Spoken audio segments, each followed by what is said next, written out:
Hello and welcome back, and today I want to talk about the D-Link DWR-2101. I know that name is super dull, but today I want to talk about this device, why it's interesting, why it's important, and ultimately, does this deserve your data and your money? But before we go any further, let me tell you a quick story. Sit down by the fire and just listen. I talk about a lot of tech on this channel, mostly network attached storage. I mean, look behind me, I've moved into a new studio here, so we're still just getting the groundwork and the sound paneling out there, so I apologise if there's a bit of an echo there. But throughout the course of all of these videos, I've seen a lot of tech, and it gets to a point where some of the tech I see over and over, I get a bit used to, a little bit familiar. But occasionally I've got to talk about something like this which genuinely gets me interested. And not over than just the fact that I talk about it here on NAS for you guys, but sometimes some of the things that you see here behind me are things that I've bought myself. And this is one of these items. This is one of the items that I've treated myself. It's not been sent by D-Link. They're not sponsoring this video in any way. They've not supplied it to me. This is something I've bought out of my own pocket, and I've spent 350 nicker on this, £350 or about $399. I've seen it listed online, and it is a mobile router because the pandemic is slowly going away, and hopefully in 2021 and 2022 I'll be out there on the road again. Now, up to that point, I have been utilising my Netgear mobile router. This is the Netgear Nighthawk M1. It was a 4G router, portable router there. It's got a battery inside. It had an Ethernet port there on the rear, USB-C as well. Connected a bunch of devices and gave me 4G internet speed as well as a 1G Ethernet port on the rear. Now, I used that on the road quite a lot, and eventually I was moving towards 5G. In fact, I went out and got myself a O2, the lights are going mental there, an O2 5G data SIM there, unlimited data, and I thought, you know what, I want to go 5G because 5G is more coverage, there's more coverage around the UK and the greater world as it is, so I want to go for a 5G router. And originally, I was going to go to the next model up on this, known as the M5 after the Netgear. But did you look at the price tag? It's like £700-800. That's a lot of money for a mobile router.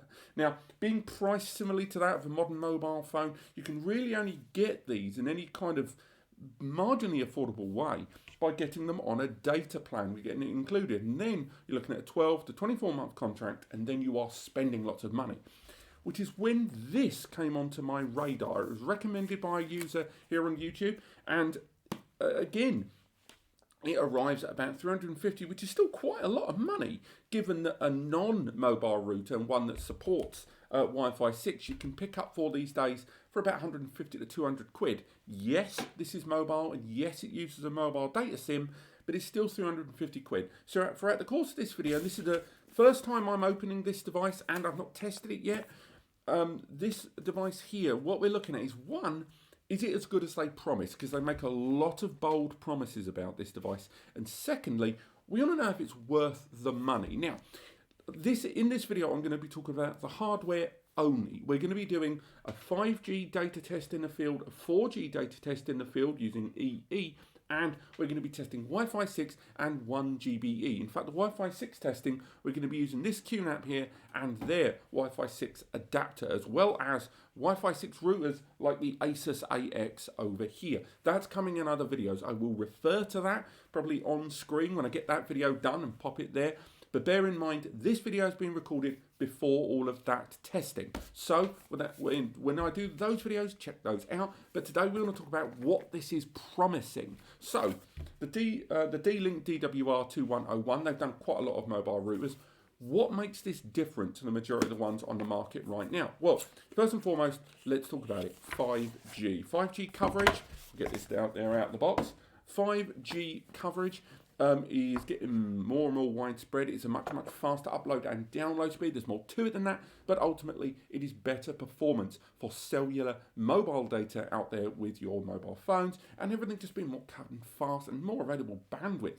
Now, D-Link themselves suggest that this device can provide up to 1.8 gigabits per 1.6 gigabits per second on that 5G connection. So that is 160 megabytes per second potential download. there, so do bear that in mind. Now, that is notably higher than Wi-Fi, than 4G, which gives, I think, around 80 megabytes per second. So again, a big jump there, but of course, the area of coverage you're in, the sheer strength of that coverage and the clarity of your signal is going to make a huge amount of difference there, which we will be testing later on. But if we take a look at this, we've got our plastic film on the top, so let's get that off of there. We've got this weird gooey yellow film there on the top of the D-Link, so let's remove that. We also have a screen protector, let's get that off of there. So there, we've removed it, that's it, I'm borderline committed now. And let's have a look at the front of this device. Hopefully the light, it reminds me a lot of an old games console, like a Game Gear, but a much smaller version of it. We've got ventilation panels there on the side, if we rotate that around. And once again, we have got that LCD panel there on the front. That LCD is not the only way in which you can control this device. It can be controlled with a mobile app. You can even access it via a web browser on your desktop. So there's some options there for you, and I'm really looking forward to reviewing those. But if we have a look at the base of there, we can see we have an RJ45 there, already ready to go there at the base. So again, that's a 1 GBE LAN port there. So even though you have potential connectivity on this device of 1.8 gigabits per second on Wi-Fi 6 or AX, 802.11 AX, but also even if you take advantage of the full 1.6 gigabits per second in 5G, on a wired connection, you are going to be limited to 1 GBE. So again, I say limit, that's still fantastic. That's still up to 100 to 109 megabytes per second on a wired device, which is still pretty impressive. On the other side, we have a USB-C port there, and that USB-C port, that is designed for obviously charging, but also data tethering. So it can be utilized, again, for a wired connection, and we will be looking into that when we do our testing over the LAN on this device in the follow-up video. The front, it's quite heavy. It weighs in at about 220, 230 grams, if I remember correctly. It's weighty because of the battery that's inside that we're going to talk about in a moment. Probably one of the things I like the most about this, and I really pored over the specifications before buying this bad boy because of things that I didn't like about this that I endured in the past, and I will be talking about that a little bit more later in the video. But for now, there's the LCD there on the front, so let's remove the back panel and let's tear open my fingernails. Let's see if we can get in there. Again, it doesn't want to give up. It's not waterproof, it has to be said. We've got ventilation and nothing on the back there, but, oh no, we do have ventilation on the base and top there. But bear in mind, this isn't going to be waterproof. It's going to sit in your pocket, and although 220, 230 grams isn't a huge amount of weight, once you're carrying your wallet, your phone, your keys, that's going to be notable. In your bag, you're not going to notice this. But let's get that back panel off of there. I needed to grab myself a screwdriver there. Let's pop this out there. We can pop the back off, remove that there, and we remove the chassis. So again, it's just a black panel chassis there on the rear, plastic, but it does have a silicon panel there at the base. Also on the back there, we've got that enormous battery there inside. Now, it's about 5,000, again, I'm going to read off my notes here, it's 5,268 mAh, I think is milliamps per hour. That means it will last, they say, for utilisation for 12 to 14 hours. Again, we might include that in our test in the follow-up video, but I'm more going to concentrate on the transmission of data there. But the other thing I really like about this, there's not many reviews about this device, we took a long time to find this out, is the battery inside this device is quite intriguing. Now, before I get on to that, again, a lot of this video is going to be me trashing on this, and I'm really, really sorry about that. But one of the designs of the M1 is actually prevalent in the M5 Netgear as well, and it's to do with the battery. The battery inside these devices does expand the tiniest bit once it gets very, very hot, and these routers can get very, very hot. So they have to allow a certain degree, less than a millimetre of space inside for when these batteries expand. The result is, though, when the battery is not expanded, there is the potential for the battery moving out and therefore losing power for the briefest of milliseconds, but ultimately turning the device off. The M1 was reported significantly for that happening. The M5 as well has a few reports already emerging on that. Now, in the case of this, the little D-Link, it has a locking mechanism based into the top there. Can you see that? A little locking mechanism there that once you click it out, it allows you to remove the battery, but that holds the battery in place, even when it's expanded ever so slightly. On top of that, the actual battery insertion method is pin-based and downward facing. It's not slotted upwards, it's slotted on top of, directly on, and then locked in. So that angular insertion of the battery makes a huge amount of difference in terms of the battery not getting jiggled out while you're utilizing it in your bag and not noticing it when you're doing consistent data connectivity. On top of that, of course, we have our 5G connector there at the top. And again, this is a nano SIM insertion there. So again, you've got to make sure you've got the smallest variant of SIM in 2021 right now. But what I will add is that this device is unlocked. I can't tell you right now off the top of my head the full range of supported cellular providers on this, but I have had reports that EE02, Vodafone, lots of UK 5G providers do cover this, and I imagine the bulk of American providers as well. So that's pretty much everything that's in there. Before what we'll do now is we'll power the device on. And then while it goes through its boot sequence, so I'll try and leave that there where you can see it, I will go through the remainder of the accessories. So let's power that on. Held the button there. Let's turn it on. We've got a green light. Let's see if we can keep that on camera for you guys. And while that powers on down there, let's go through the remainder of the accessories here. So inside we've got a big old cardboard box. We have a weird plastic stand, and this was one of my early criticisms. When I looked at this device and I was talking about it with Eddie the web guy, one of the things I didn't like about this device, because it's got the instructions manual, which is mainly pictorial, the information on the warranty as well. On top of that, we have the USB A to C charger cable, and again, it's a 50 centimeter cable with that's USB 3, so always double check if we get that there. Make sure USB blue there, the USB properly, USB 3.2 Gen 1 or USB 3.1 Gen 1 or USB 3.0. For God's sakes, get the naming convention in order. But it's USB-C to USB-A. You're going to require that cable for charging. Obviously, you don't need to use a USB 3.2 Gen 1 certified cable. It will charge on USB 2, but incredibly slowly. But the reason I complained about this little dock that it sits on, is this is designed to go on your desk, and then you get the device and then you place it within that docking station. Now that's fine, that's nice, it's nice to have that, and you've got the visual display there. But what I will say is they've missed a trick not turning that into a wired dock, particularly given that the USB port is on the base.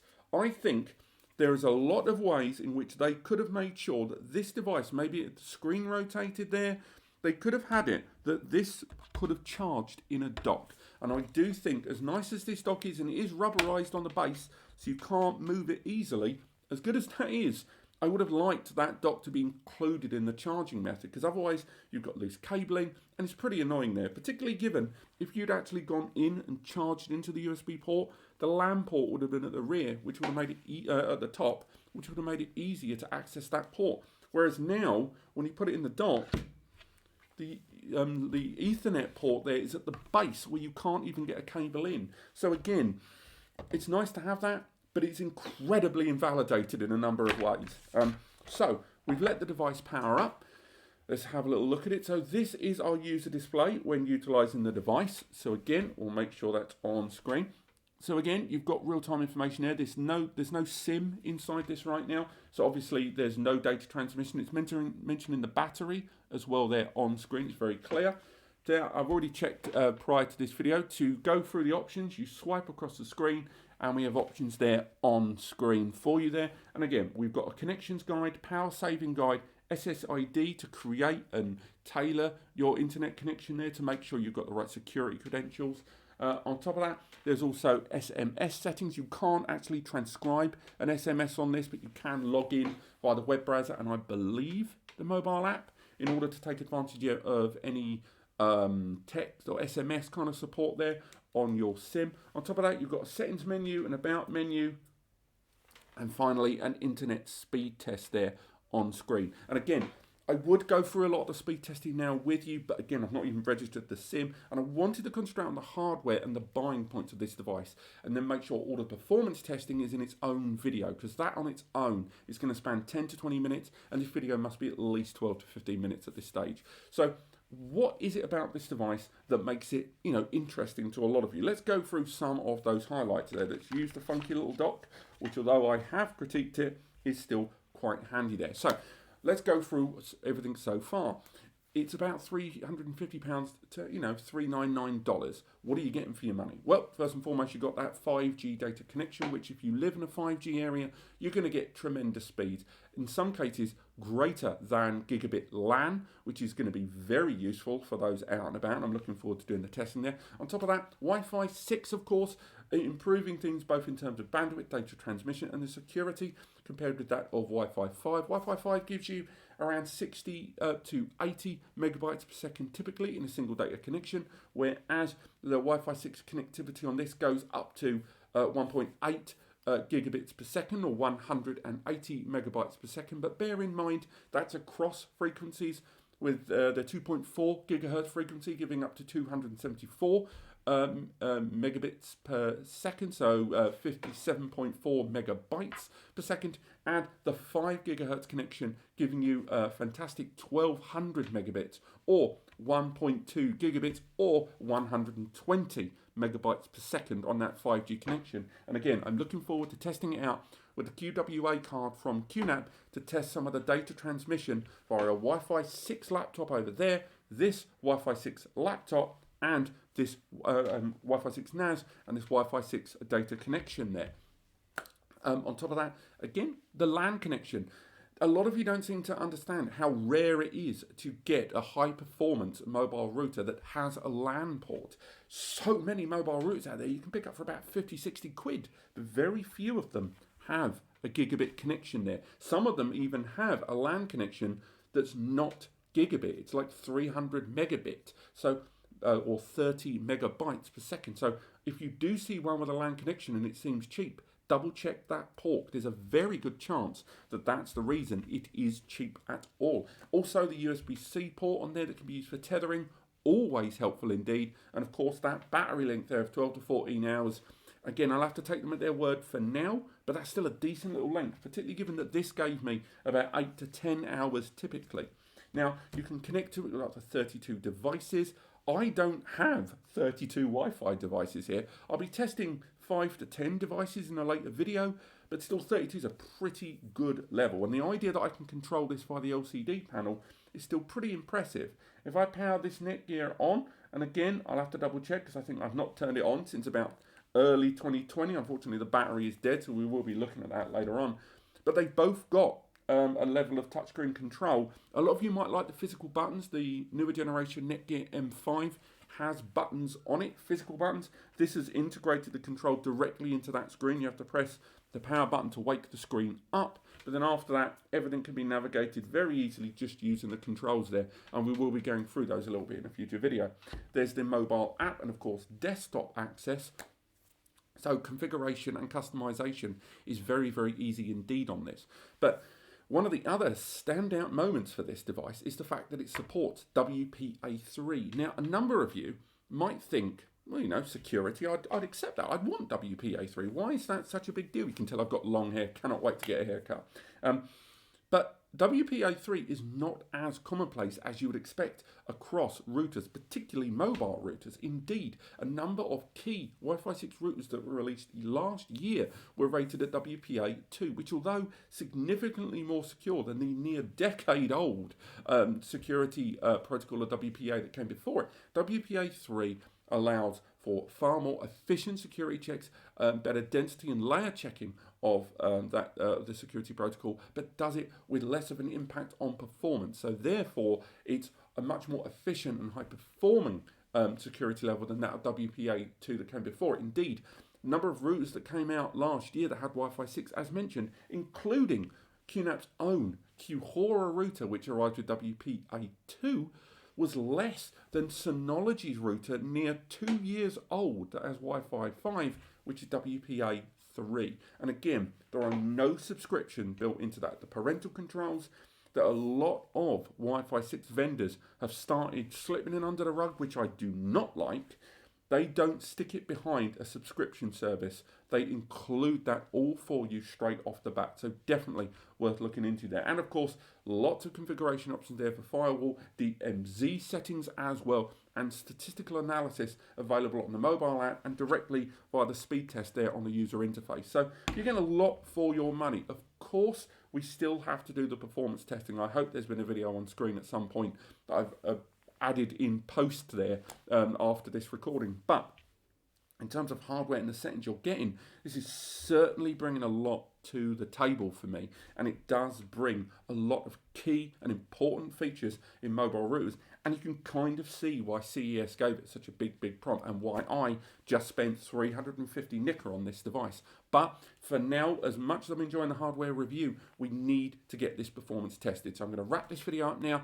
I hope you've enjoyed this video. I'm sorry that I've not completely concluded the review in one video. It's just too long for one video, but I will be getting the performance stats out for this and published within the next day or so, so do stay tuned for that. And if you are interested in getting hold of one of these, there is a full hardware review in the description below. That should have lots of information with regard to the software testing too, so do check that out. But otherwise, thank you so much for watching. Hope you've enjoyed this video. I'll be fully testing a lot of Wi-Fi 6 and 5G stuff in the next 3 months. Stay tuned for that, so subscribe if you want to learn about those, and click like if you've enjoyed this video, because this is kind of a new direction for the channel where we're covering a lot more network appliances, and Wi-Fi 6 is something we've covered a lot, and we're going to do even more, and Wi-Fi 6E indeed, in 2021. Thank you so much for watching, and I'll see you next time.